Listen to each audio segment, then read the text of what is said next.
President Trump answers questions in the lobby of Trump Tower on Tuesday. Jim Watson via Getty Images. The New York Times was unequivocal. Trump gives white supremacists an unequivocal boost. Read the headline of an article describing the president's Tuesday afternoon remarks blaming both sides for the violence of neo-Nazis and KKK members in Charlottesville over the weekend. On CNN shortly after President Trump's combative both sides media event, CNN political director David Chalian remarked, "Well, my initial, candid response was that this was a president who has lost touch with the country he represents. It's that simple." CNN editor-at-large Chris Cillizza wrote, "Donald Trump is who we thought he was." On its homepage, CBS News told its audience what it thought of Trump's quest for equivalency. Screenshot. And on CBS Evening News, Face the Nation anchor John Dickerson noted that the effect of Trump's outburst was to blame the left as opposed to shouting down the racists. The president, said Dickerson, repeated and made worse his moral failure from Saturday. There were plenty of other straight-talking media reports coming out of Tuesday's sepulchral events.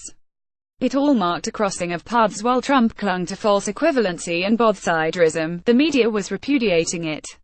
It wasn't always that way. As a Shorenstein Center report noted, coverage of the Trump versus Hillary Clinton campaign was a feast of false equivalency, as news outlets strained to pair up negative stories about one candidate with negative stories about the other.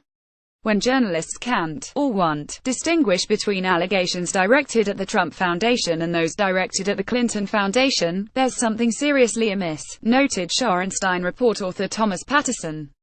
And false equivalencies are developing on a grand scale as a result of relentlessly negative news. If everything and everyone is portrayed negatively, there's a leveling effect that opens the door to charlatans. A couple of falsely equivalent moments still ring in the ears of the Eric Wemple blog, like the time that NBC News' Chuck Todd in May 2016 foresaw an ugly race. Are we really going to be here for 6 straight months? 6 straight months of the two most unpopular people running for president, probably going down a low road, led by Trump, Clinton probably doing the same thing, and it's sort of this race to the bottom of the time that the top officials of the White House Correspondents Association suggested similar threats to the media from both Trump and Clinton. Time has exposed the fraud of such equivalencies. There were none. Via Charlottesville, the media is seeing firsthand the dangers of false equivalence. "I'm not even saying we're non-violent," says a white nationalist in a Vice Media video report. "I'm saying that we didn't aggress. We did not initiate force against anybody.